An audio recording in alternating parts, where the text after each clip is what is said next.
Hold up, wait a minute. I'm pausing the video so I can put my 2 cents in it.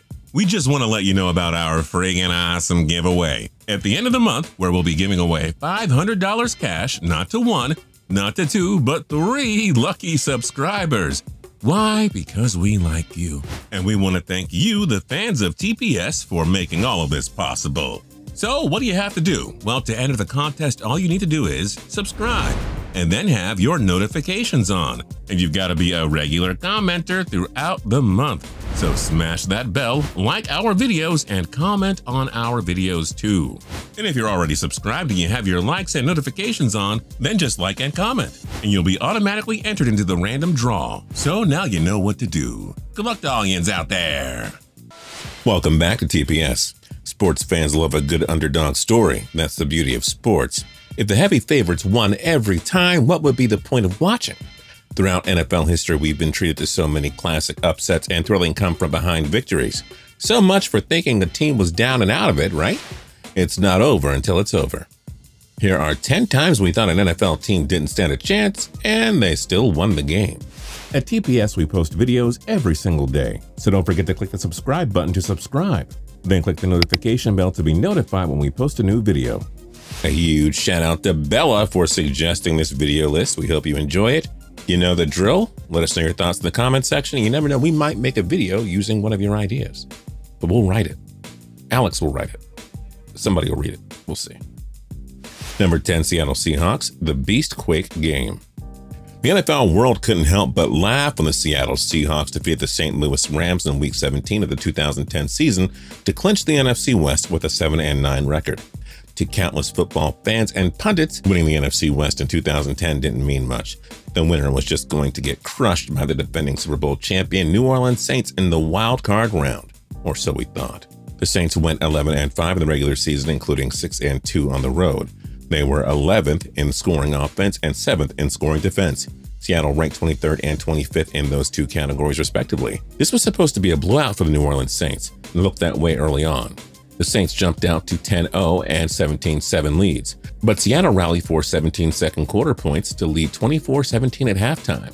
Trailing by 14 in the fourth quarter, Breeze brought New Orleans back to within 4. Now things were back on script, right? Well, not exactly. With 3.5 minutes to go, the Seattle Seahawks fed the ball to running back Marshawn Lynch, who pulled off one of the most iconic runs in NFL history. The fan reaction at Quest Field was so thunderous that it was recorded on a seismograph, leading to the nickname Beast Quake for the play. The Seahawks held on for the shocking 41-36 victory in a game that nobody expected them to win. It was an absolutely incredible feel-good underdog story, to say the least. Number 9, Tennessee Titans 2019 AFC Divisional Round. Thanks to comeback player of the year Ryan Tannehill and rushing champion Derrick Henry, the Titans barely snuck into the postseason with a 9-7 record. They upset the defending Super Bowl champion New England Patriots in the wild card round, closing the door on the Tom Brady era in Foxborough. It was a great underdog moment, but the Titans' run was supposed to end there. Up next, they had to visit the Baltimore Ravens in the divisional round. Baltimore had the NFL's best regular season record at 14-2. Lamar Jackson ran away with the MVP award. John Harbaugh was the coach of the year. The Ravens led the NFL with 33.2 points per game, and they had the third best scoring D, allowing just 17.6 points against. But after Jackson tossed a first quarter interception to Kevin Byard, the wheels came off.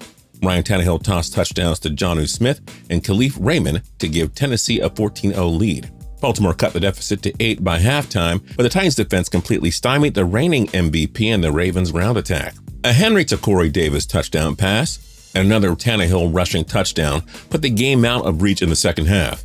The 9-win Titans crushed the top-seeded and seemingly unstoppable Ravens on the road by a final score of 28-12. That was the first time where the AFC's top seed was eliminated in the divisional round in 7 years. Number 8, Minnesota Vikings 1987 NFC Divisional Round. The Vikings barely snuck into the postseason with an 8-7 record during their strike-shortened 15-game season. After defeating the Saints in the wild-card round, the Vikings traveled to Candlestick Park to take on the powerhouse 49ers. The Vikings seemingly had no chance against Joe Montana and company. Minnesota lacked the Pro Bowl talent to keep up with this group. San Fran cruised to a 13-2 record, finishing first in scoring offense and third in scoring defense. They looked poised for another trip to the Super Bowl. The game was tied 3-all after the first quarter. Then Minnesota quarterback Wade Wilson, no, not that Wade Wilson, caught fire in a 45-yard Najee Mustafa pick six helped the visitors build a 17-point lead at halftime. Minnesota kept their feet on the gas pedal and continued to pour it on offensively and defensively. Montana was limited to 12 completions for 109 yards and 0 touchdowns while taking 4 sacks. A fed-up Bill Walsh benched him in favor of his eventual successor, Steve Young.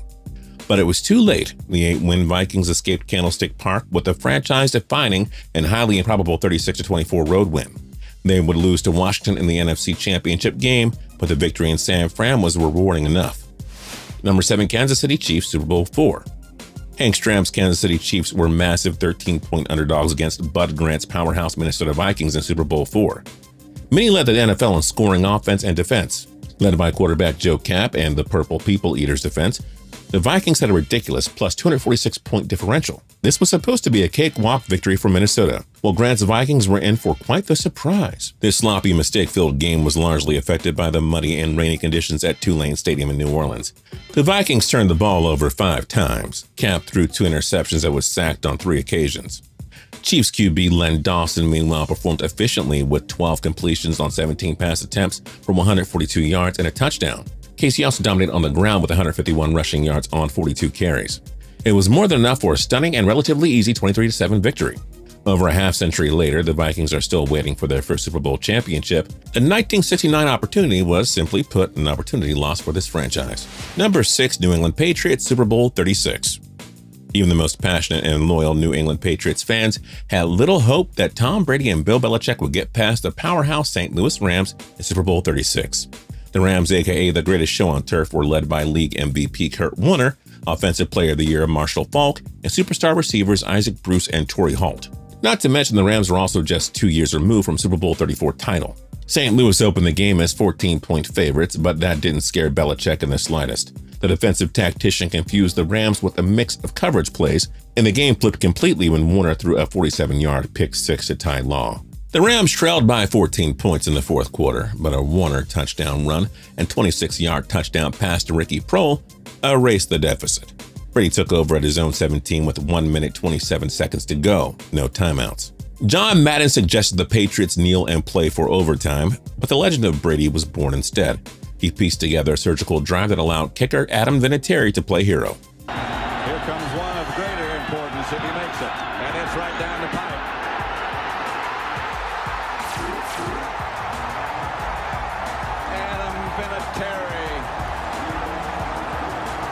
The Patriots pulled off the stunning upset and won their first ever Super Bowl.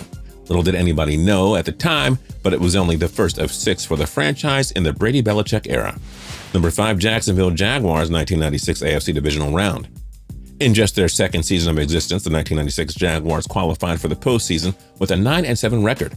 That felt like a victory in itself, but Jacksonville fans were treated to a bonus, a thrilling upset over the powerhouse Buffalo Bills in the wildcard round. The fun was supposed to end there, however. These Jaguars are supposed to have no chance against the mighty 13-win top-seeded Denver Broncos, led by future Hall of Famers John Elway and Terrell Davis. The Broncos jumped out to a 12-0 first-quarter lead, and the expected blowout was on. But wait, Jaguars QB Mark Brunell snapped out of an early funk and helped the Jaguars roll off 13 unanswered points to give his team a 1-point lead at halftime. That lead increased 23-12 following a Mike Hollis fourth-quarter field goal. The Jaguars later put the game on ice when Brunell threw a beautiful 16-yard touchdown pass to wide receiver Jimmy Smith, which increased the lead to 10 points. Ed McCaffrey added a late touchdown, but the 14-point underdog Jaguars recovered the onside kick to officially seal the deal. It was just another heartbreaking playoff loss for the Broncos, though they did go on to win the next 2 Super Bowls. Number 4 New England Patriots 28-3. With all due respect to Bill Belichick, Tom Brady, and the Patriots dynasty, we just didn't give them a chance here. Once the Atlanta Falcons went up 28-3 in Super Bowl 51, we thought that was it.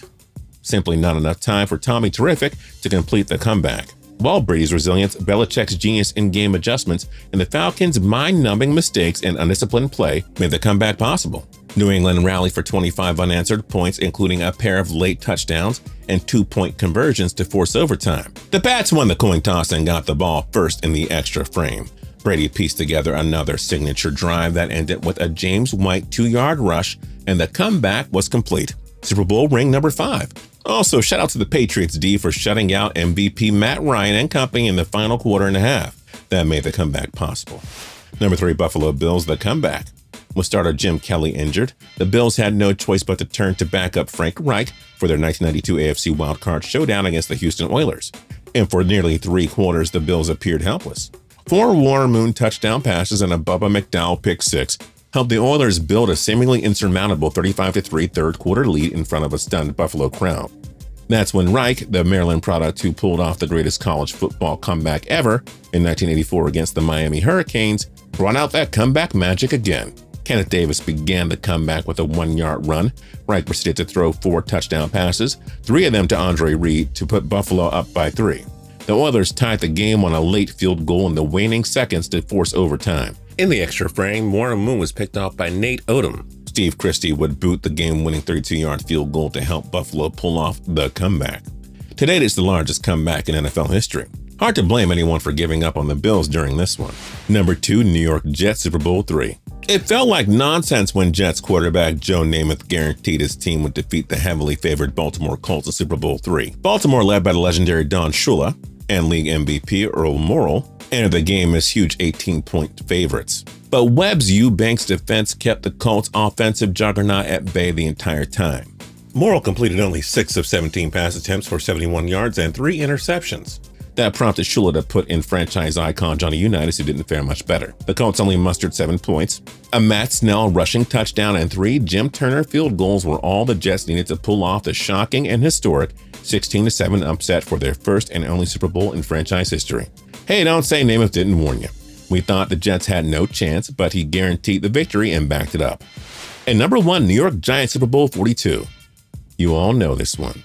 The Patriots were 18-0, led by MVP Tom Brady in a record-setting offense that racked up 589 points in the regular season, the most ever at the time.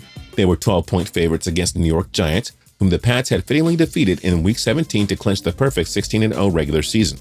But the Pats' high-powered offense was completely outmatched by the Giants' ferocious pass rush. Led by Michael Strahan and Justin Tuck, Brady was sacked on 5 occasions, but that wasn't the main story. Eli Manning's iconic pass to David Tyree, aka the helmet catch, set up Plaxico Burress' game-winning touchdown reception 35 seconds to go, and the Giants' defense forced a turnover on downs to complete the perfect upset. For the Patriots, all of those records, clutch moments, and 3 previous Super Bowl victories made 19-0 feel inevitable, but it all came crashing down in the final minute. Unless you were part of that 2007 Giants team, you simply had no belief in their ability to pull off the most iconic and unforgettable upset in NFL history. We thought they didn't have a chance in hell, but they clearly proved us wrong. What other they didn't have a chance games should we have included on our list? Let us know your thoughts in the comment section down below. If you liked the video, then like the video. We'd really appreciate it. If you're not subscribed yet, go ahead and do that. Hit that subscribe button. Hit that subscribe button. Hit that button. Down at the bottom, under the video, hit the button. Subscribe. And until next time, tune in to TPS every single day for more cool videos. We'll see you.